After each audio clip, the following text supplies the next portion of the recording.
So good, so good, so good. Spring styles are at Nordstrom Rack stores now, and they're up to 60% off. Stock up and save on Rag & Bone, Madewell, Vince, All Saints, and more of your favorites. How did I not know Rack has Adidas? Why do we rack? For the hottest deals. Just so many good brands. Join the Nordy Club to unlock exclusive discounts, shop new arrivals first, and more. Plus, buy online and pick up at your favorite Rack store for free. Great brands, great prices. That's why you rack. Kayak gets my flight, hotel, and rental car right, so I can tune out travel advice that's just plain wrong. Bro, Skycoin. Way better than points. Never fly during a Scorpio full moon. Just tell the manager you'll sue. Instant room upgrade. Stop taking bad travel advice. Start comparing hundreds of sites with Kayak and get your trip right. Bad advice? You talking to me? Kayak. Got that right. This episode is brought to you by State Farm. You know those friends who support your preference for podcasts over music on road trips? That's the energy State Farm brings to insurance. With over 19,000 local agents, they help you find the coverage that fits your needs, so you can spend less time worrying about insurance and more time enjoying the ride. Download the State Farm app or go online at statefarm.com. Like a good neighbor, State Farm is there. Wonder-working power in the precious... Incredible as they seem, are not the results of mass hysteria.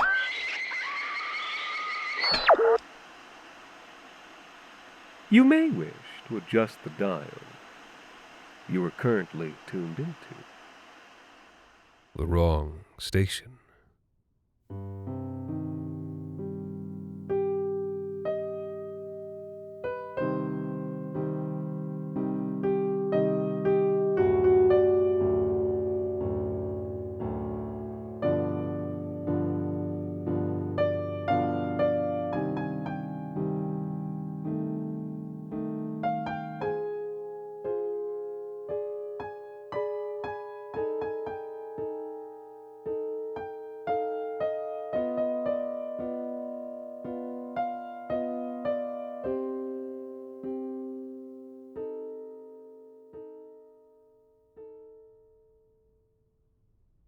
After many years, Lewis Barrington had finally brought honour back to his ancestral house.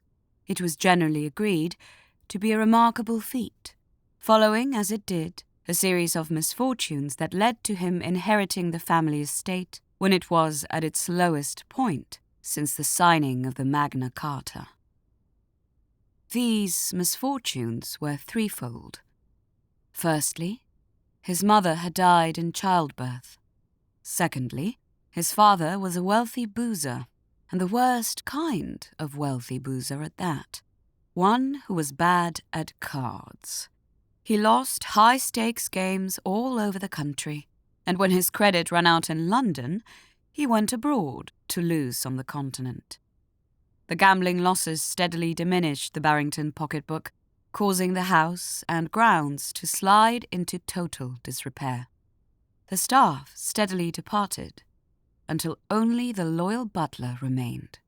Lewis was raised in this state of humiliation for 16 long years, before word came of the third misfortune, that his father had died.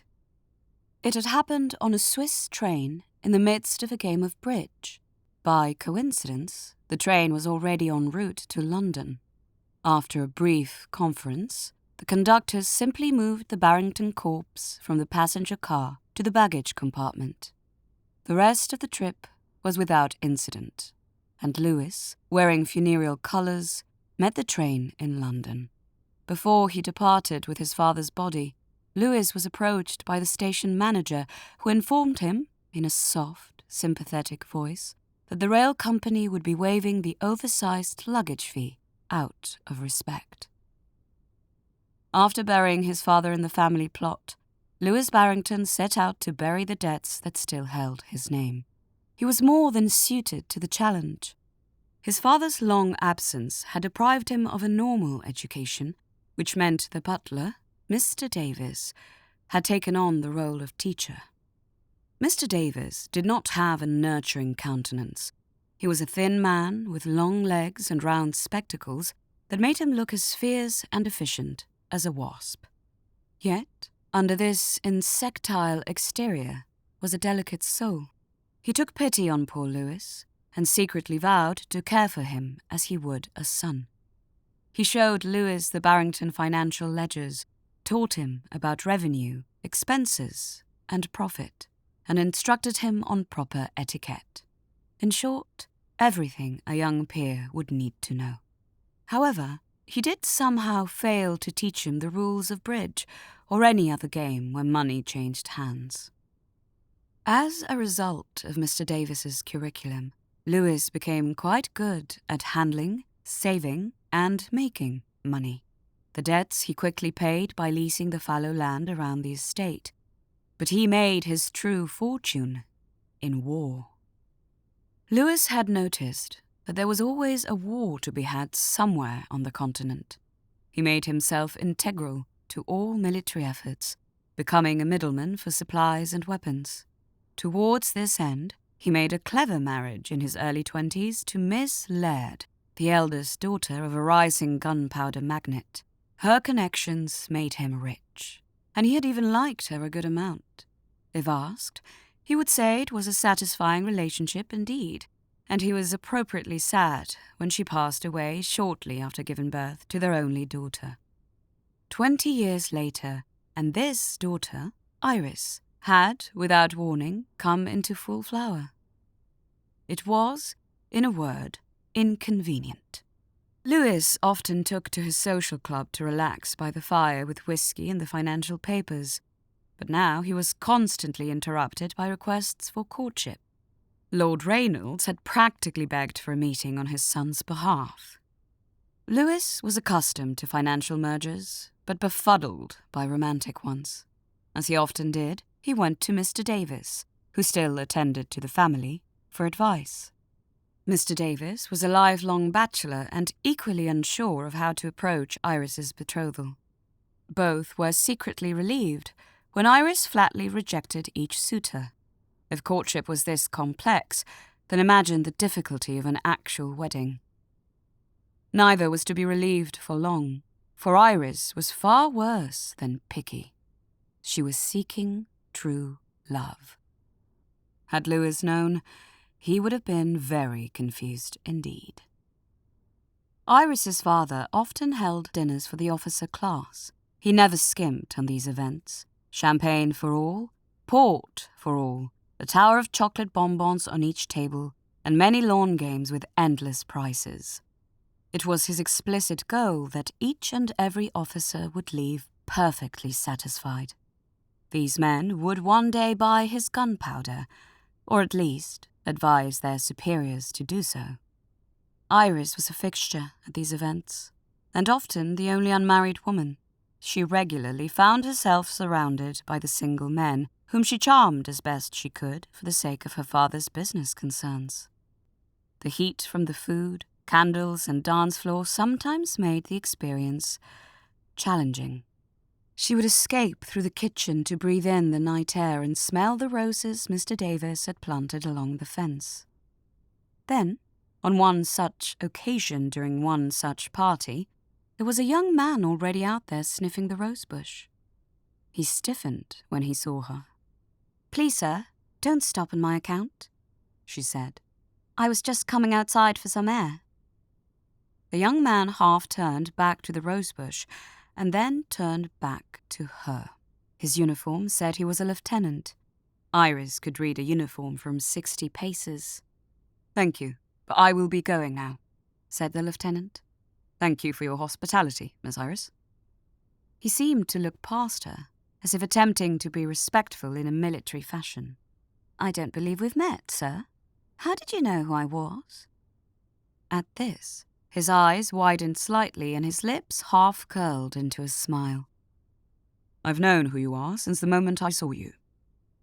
He stood for a moment longer, and his eyes slowly, as if magnetized, drifted down until he was staring directly into her eyes.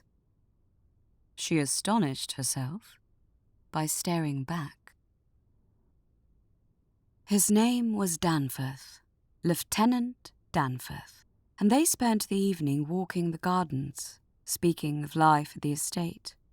The summer was lovely, but Iris was sad Danforth had missed the spring. Mr. Davis always secretly instructed the gardeners to design fascinating patterns with each new planting, which would only be revealed once the first blooms began to open. Iris's featured prominently, of course. Danforth was respectful and kind, and promised to return later in the week to resume their conversation. Iris's heart fluttered when he spoke these words. She found herself waiting in the bay windows, crochet hook laying still in her lap, as she watched the road for any sign of his horse. But Lewis Barrington had been right when he said that there was always a war, and when Danforth didn't arrive at the Barrington estate or respond to Iris's letter, she assumed he had been shipped off in a hurry. Lewis confirmed it. "Oh, yes, that Danforth lad. His regiment left just 4 nights ago." When Iris looked anxious, Lewis attempted to recover. With a full allotment of gunpowder, I can assure you, Iris, he will be perfectly safe." Perfectly safe, Mr. Davies agreed. The waiting was torture. Iris had never thought of the Barrington estate as a boring place, but she had always had all her needs provided for. Now that she couldn't have Danforth and his wit and charm in the gardens, the whole place seemed frightfully dull. They had had only 1 night and 1 conversation, but Danforth had completely changed her perspective on her entire life. Young love has been known to do this. Lewis and Mr. Davis were not accustomed to Iris yawning through their afternoon croquet and daydreaming in the middle of conversations. It perturbed them. They had not thought themselves boring. Excitement was needed, and Lewis hit on an idea. His contacts at the various mechanical corporations were in the process of hashing out a performance of sorts, a demonstration of the latest technology the greatest minds in England had to offer. The Barrington estate would be the perfect venue.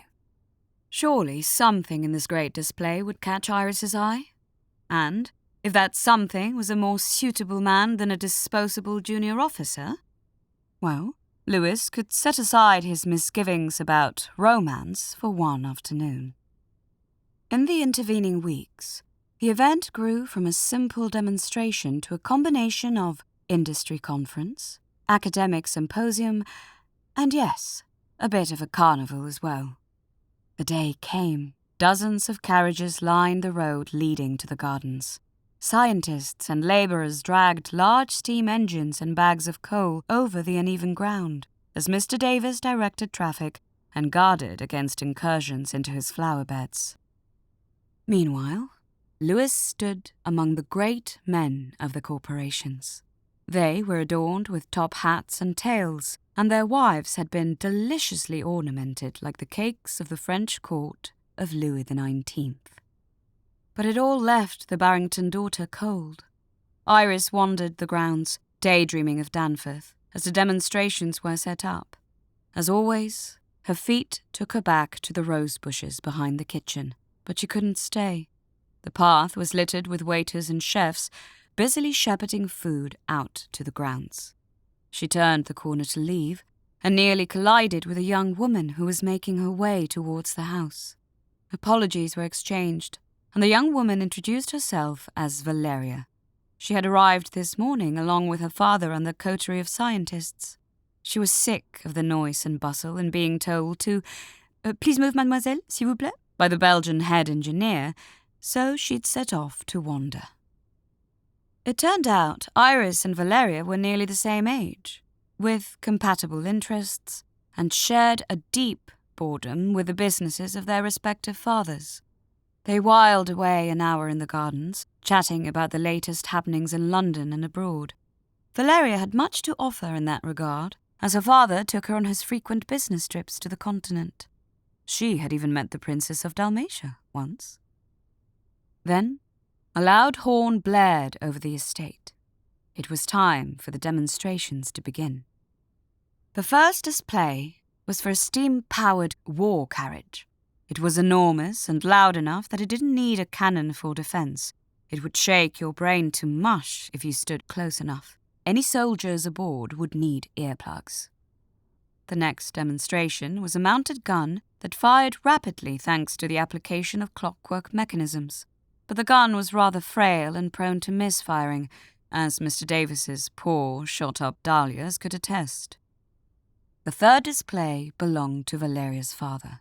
It was a sort of mechanized exoskeleton for amputees, allowing them to rapidly return to the battlefield and continue pressing the enemy. This was to be a prototype, powered by an impractically large engine. The final version would be portable. The curtain was pulled. The engine was quite large, about 1 meter cubed in size. A young officer was connected to it via an insulated copper wire. He was wearing a complex lattice of brass around his chest and a wireframe right arm in place of his missing appendage. It was Lieutenant Danforth, now Captain Danforth. At the sight of him, Iris collapsed, and the demonstration was put on brief hold. Iris awoke in her bedroom with Mr. Davis sitting by her bedside. She tried to sit up, but the aging butler put a soft, gentle hand on her shoulder and eased her back into the nest of pillows. "You've had quite a shock, my dear," he said. "Danforth? He—" "Ah, so that's it. I wondered if it was the same man." Mr. Davis smiled just a little bit. "He's waiting outside. Shall I bring him in?" Iris's heart fluttered. After a moment's hesitation, she nodded. Mr. Davis walked to the door and opened it. Danforth was standing there, and so was Valeria. Their heads were close together, and they were speaking in hushed tones. Iris felt a bolt of jealousy, but it faded when Danforth met her eyes with a look of painful longing. He was the same Danforth, with one minor difference. The wireframe was off now, and, as he strode into the room, images of how he'd lost his arm flashed through Iris's mind, a blur of cannonballs and bullets and bayonets and battlefield doctors with rusty handsaws. "Iris," he said, and for a moment it looked like he would throw himself across her lap and weep, but then he swallowed and spoke instead. "A gentleman should never find himself disarmed," said Danforth, gesturing to his empty shoulder socket. "But I seem to have no defence against the charms of the Barrington daughter." Despite herself, Iris laughed. They fell to talking, and it was as if the months between their meetings had never happened at all. Lunch was brought in, and the afternoon turned into one of the most pleasant that Iris could remember. They spoke for hours about everything. Everything except what had happened to his arm, which Iris insisted she could not bear to hear. All the while, Valeria stood just outside the door, her eyes shifting from Iris to Danforth and back again. The bliss of their reunion was to be short-lived. Danforth was still a valued member of His Majesty's armed forces, and his injury was now a non-factor thanks to the exoskeleton. When, days later, the order came down that the expeditionary force was heading back to the continent, Danforth told Iris he had no choice but to leave. Iris, Lewis, and even Mr. Davis saw him off at the train station. The two men had grown fond of Danforth as well.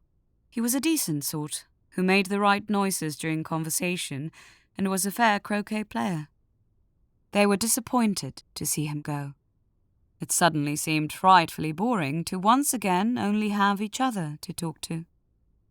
A few minutes before the great black train was set to depart, a pale, pretty face materialized from the crowd and walked towards the party.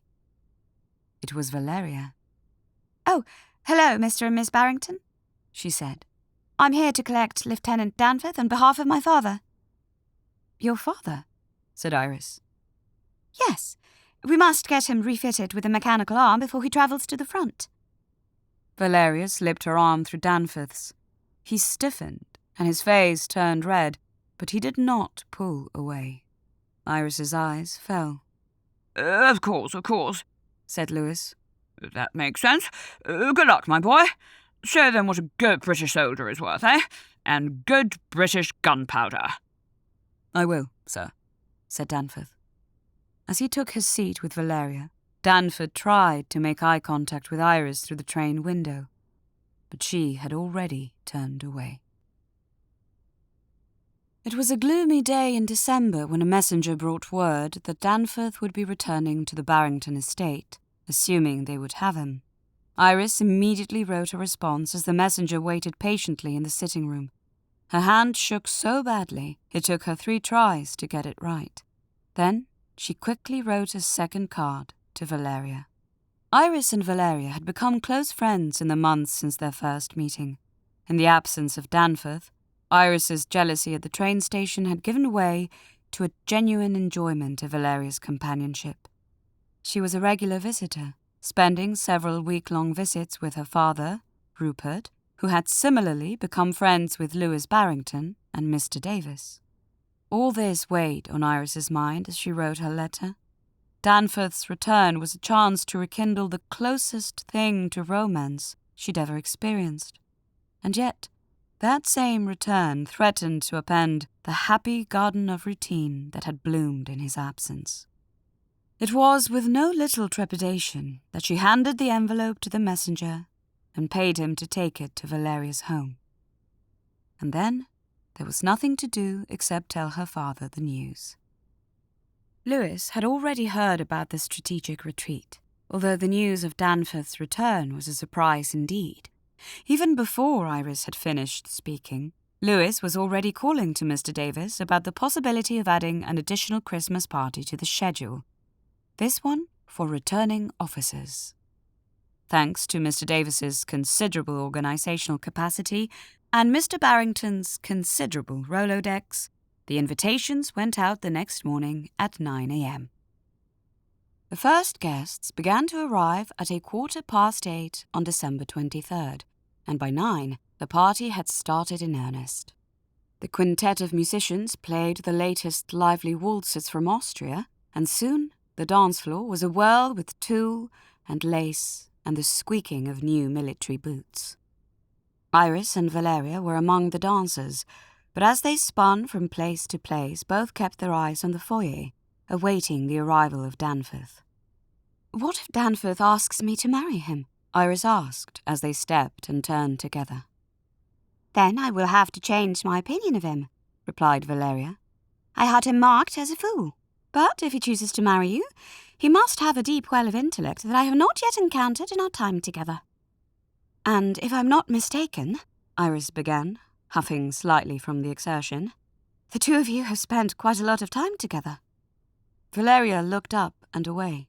It was part of the dance, but still her face was hard to read. "When we were fitting him with a wireframe limb replacement, yes, we spent many days together," said Valeria. "And in those days, do you know what he spoke of?" Iris shook her head. Valeria sighed. "You, only you. He has always been yours." The music concluded, and in the silent exhale between dances, the door did open, and with a clank and a squeal, Danforth did arrive. Iris found herself with a strange twin desire to throw herself in his arms and also to flee the estate and never return. Before she could decide on either, Valeria gently and firmly guided her to Danforth's side. He looked down at her and a smile teased at the corners of his mouth. "Hello, Iris." Iris's eyes widened. She had been mistaken. This was not the same Danforth. He was much changed. He still wore his wireframe arm, but it had been joined by a wireframe leg and a brass eyeball. When Mr. Davis took his coat, she could see that something had happened to his side as well. It was hidden by his long, form-fitting dress coat, but a sharp metal corner pressed into the fabric where only flesh should have been. Valeria was surprised as well, and less effective at hiding it than Iris. Danforth, lovely to see you again. I see you've been to my father for further procedures. I have, Valeria. The Lord Marshal and I thank your family for your continued support, replied Danforth. But I must ask, have I been so rude to our host that she cannot bear to speak to me? Have I not been enough of a gentleman for her liking? Iris recovered quickly. I'm starting to believe you aren't a gentleman at all, said Iris, feigning hurt. A gentleman would have written to his dear friend. So you wound me as well, said Danforth, and a far sharper wound than any I've yet received in the field of battle. How do I wound you? You refer to me as merely a friend, when you must know my intentions are more ambitious. At this, both Mr. Davis and Valeria suddenly remembered they had urgent matters to attend to elsewhere, leaving Iris to stand red-faced and shocked in the foyer. She could not speak, so Danforth continued. These mechanical prosthetics, they have reminded me that I must live for the important things, he said. Each day I can step onto the battlefield to support king and country is a day worth living, but it is only half a life without you. He lifted a stray orange from the small table in the foyer, and with his wireframe hand he slowly crushed it until the juices ran through his metal fingers. The strength in my arm is unlike anything I've ever experienced. This false eye is unerringly able to detect magnetic north. The brass plate in my side can repel bullets. My leg is so powerful I have to take special caution when I walk so that I don't leap into the air. As he spoke, he touched each body part in turn. When he finished, his hand rested on his heart. These pieces of my body are remarkable, and yet I would give them all to you if they belonged to me. However, I will willingly give you every other part of myself, body, mind, and soul, if you'll have me. Miss Barrington, would you do me the honour of becoming my wife? Iris found her voice then. Yes. Oh, yes. Danforth, of course the answer is yes. She embraced him. Danforth was shocked by the open display, but found he could not stop grinning. And then, with the joy bursting from the both of them, they retreated to the dance floor, giving their happiness form in the movement of their bodies. Iris let Danforth's metal arm loop behind her back and carry her from step to step as they waltzed through the centre of the spinning bodies. He lifted her effortlessly, and when it came time to do the fashionable new jumping dances from Italy, his powerful leg propelled them so high in the air that, for a moment, she thought she was flying. Soon, the musicians transitioned to the old bawdy folk songs, and the old bawdy officers wrapped their arms around each other and sang until they were red-faced and tears stained their cheeks. Danforth's cool metal hand took hold of Iris's warm, flesh one, and he led her to a private place, Louis Barrington's salon. There, they spoke of many beautiful, wonderful things. Danforth was eloquent and romantic and caring, and Iris found herself falling even deeper in love with him, if such a thing were possible. Then, Iris had her curiosity about Danforth's alterations satiated. It took some urging, but Danforth eventually removed his jacket and pulled up one pant leg so Iris could see the handiwork of the military engineers. He was, as Iris expected, a perfect gentleman, and did not undress to the point of breaching propriety. The strong metal exoskeleton was just as she'd experienced on the dance floor, but its attachment to the body was something else entirely. Wherever metal inserted into flesh, Danforth's skin was red and inflamed. It was as if his shoulder socket had an undying fever. The connection of the metal leg was worse. There, it seemed blood had pooled at the lowest point, leaving the flesh terminus the colour of a bruise. Worst of all was the metal plate on his side. She had not noticed during the dancing that there was a slow leak of pus from beneath, which had left a yellow-green blotch on his shirt. His metal eye, at least, appeared to cause him no discomfort, although it did make a clicking sound if he shifted his gaze too rapidly. She was also unaccustomed to his scent. Previously, Danforth had smelled clean and respectful, a mix of natural odour and gentle perfumery. Now he smelled of whale oil and paraffin, both essential to the operation of the machinery. He'd attempted to cover the fumes with a cloud of Siberian musk. The combination was not pleasant.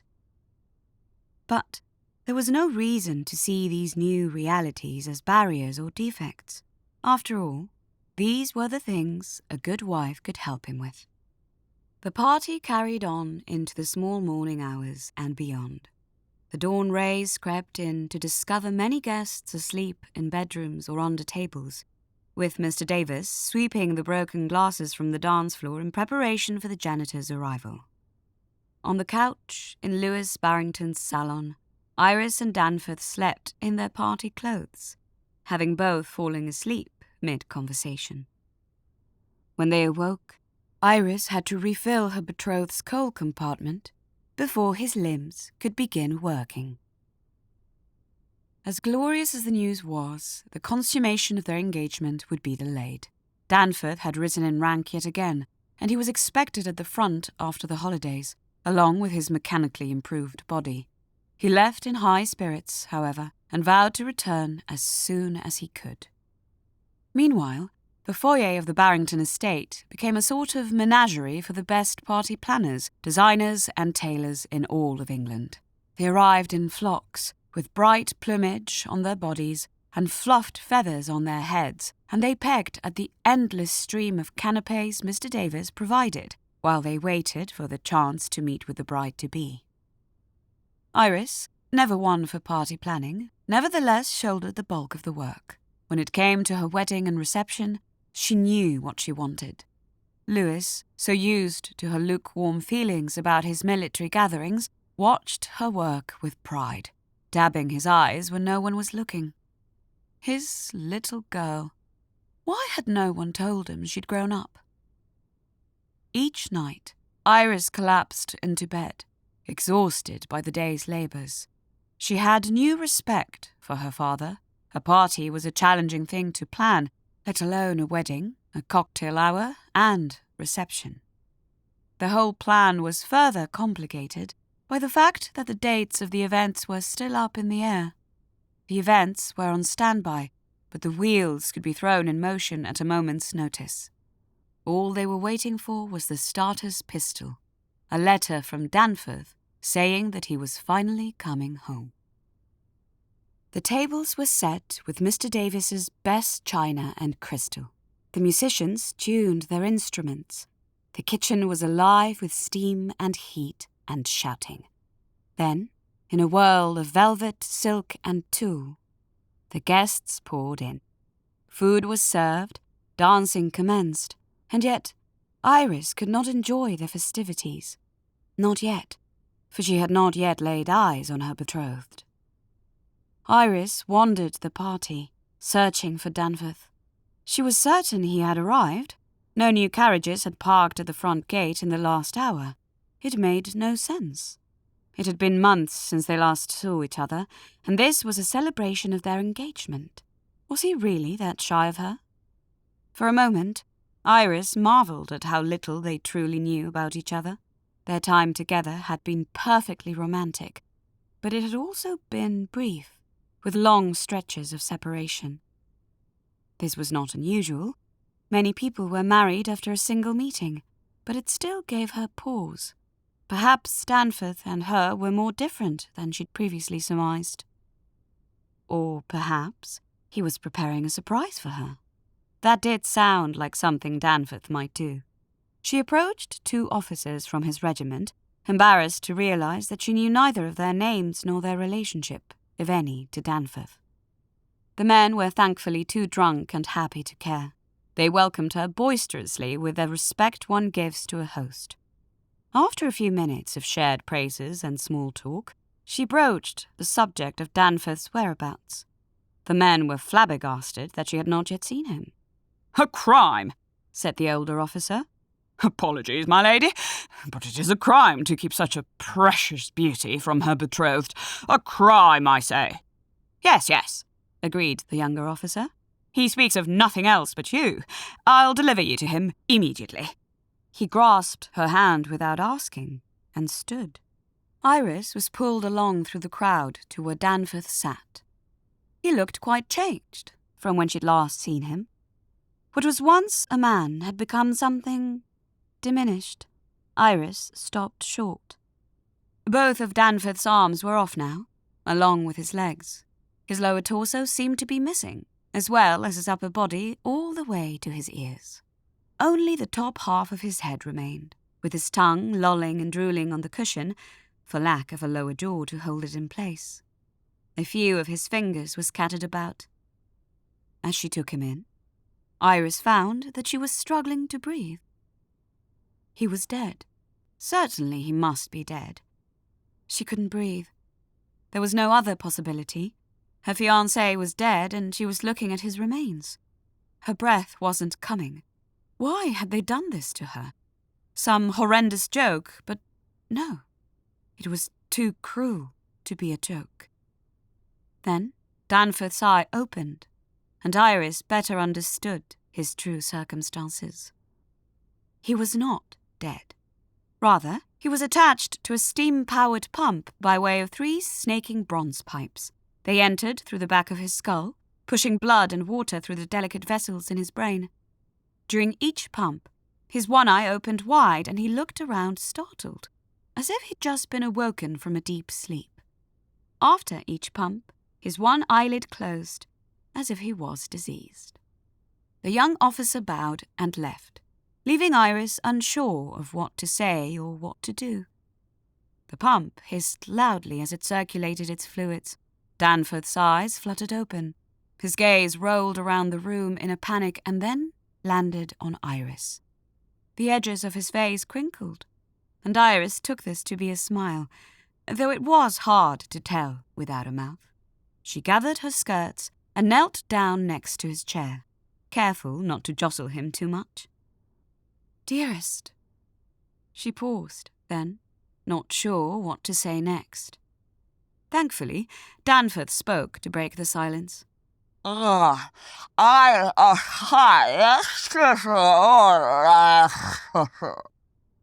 what he said. The officers nearby chuckled and nudged the back of his chair. "Always with that quick wit, eh, Danforth?" said one.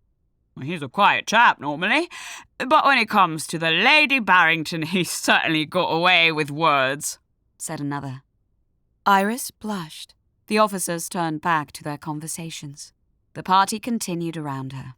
What remained of Danforth vacillated between asleep and awake, but each time he was awake, he stared up at her longingly.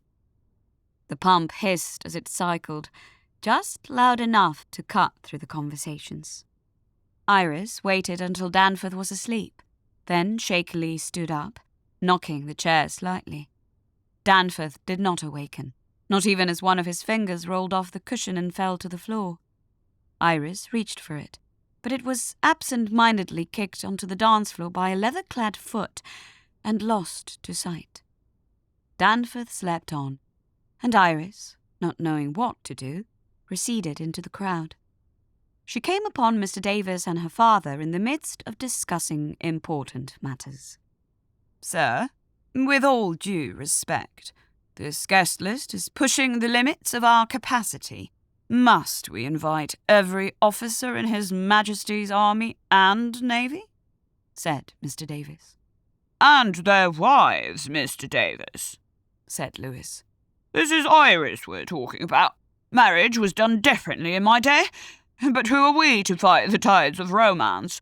In fact, I admit I've been finding it positively invigorating. Perhaps I'll even dip my toe back into the limpid waters of love. Ah, Iris, there you are. Oh my, what's the matter?" Both Lewis Barrington and Mr. Davis guided her off the dance floor to a nearby table. She took a moment to collect herself. Danforth, something is unusual," said Iris. "Have you seen him?" "Why, yes, of course," replied her father. "He stopped by. Quite a contraption they've got him hooked up to, eh? Ah, that's British engineering for you, Mr. Davis." "An impressive mechanical feat, to be sure, sir. To say nothing of the machine he arrived in." "They parked it out back if you wish to inspect it further," said Lewis. A behemoth. Oh, it must have the enemy shaking in their spats. Iris heard the words and their meaning. It was soothing to hear the two men speak so calmly about the situation. And then she remembered the state of Danforth's body, the top half of his head, the fingers, the exposed tongue. Her lips began to tremble. Mr. Davis noticed first, and passed the observation to Lewis via a subtle nod. Lewis then leaned towards his daughter and grasped her hands.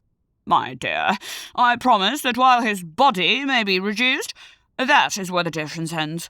His feelings for you have not changed.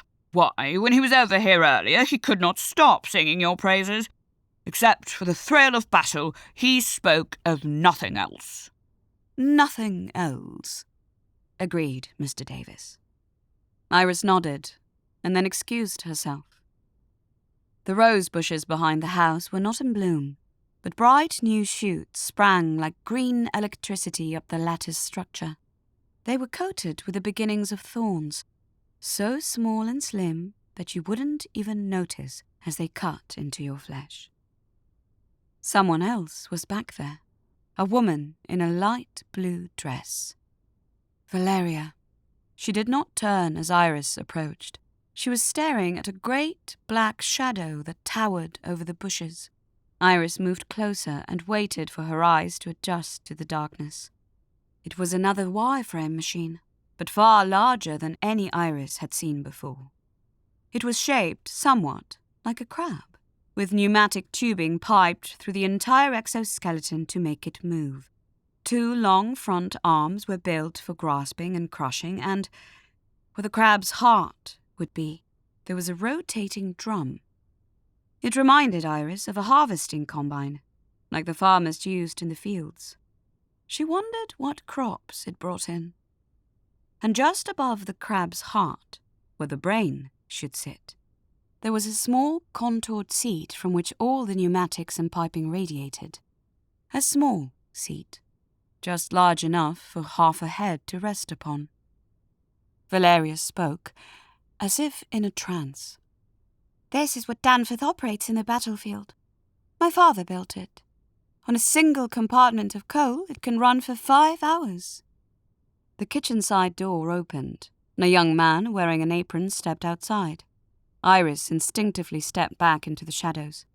Valeria did not move. The young man didn't see either of them. He lit a cigarette and stared up at the machine.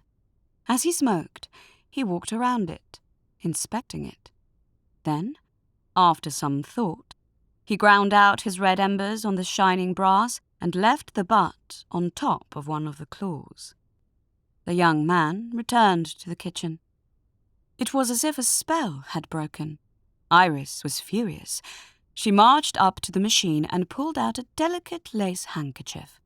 She wiped away the disgusting spittle and was just about to turn away when she noticed some trash stuck to the rotating drum.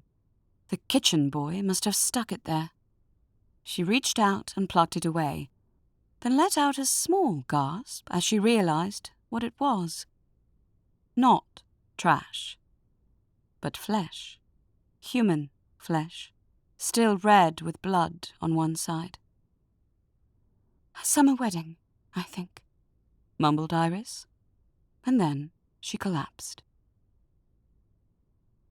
Iris recovered quite well and was back on her feet by the next morning. In his new state, Danforth needed about 19 hours of sleep per day, so they had precious little time before he returned to the front. But he returned in time for the ceremony. The wedding was beautiful, the very best event of the entire social season. Iris wore a dress specially made and ordered from Austria, and so beautiful was it that she single-handedly began a fashion trend amongst the other military wives and daughters. Valeria, unfortunately, had not been able to attend. Lewis Barrington walked her down the aisle, his face bright red, both from holding back tears and from the heavily starched collar that was tight around his neck. Mr. Davis watched the procession from a respectful distance, as a good butler should, but found himself dabbing at his eyes with his pocket square, using the inner corner so that no one would see the water stains. As they passed row after row of officers and industrialists, Iris thought vaguely about how interesting it was that her father knew all these men. How he'd supported the very war that Danforth had invested so much of himself in. How lovely it was. How appropriate it was. How sweet and decorous. At the altar, Iris stood and listened to the priest and said the words, "I do," and, when it was all over, everyone in the chapel applauded and cheered as she walked back down the aisle, a married woman.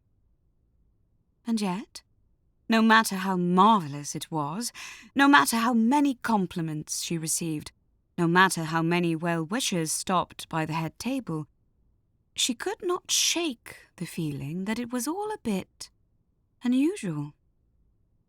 How many women read their vows to the air? How many women sit alone at the head table? How many women marry the space where a man used to be? Well, perhaps it was strange, but life was growing more unconventional all the time. She put her hand on the cushion next to her, where she'd been told Danforth was sitting. Not just sitting, but looking at her, beaming. Danforth, the war hero, the man who gave everything. She couldn't see him, but if she squinted just right and thought very hard. Ah, yes. There he was.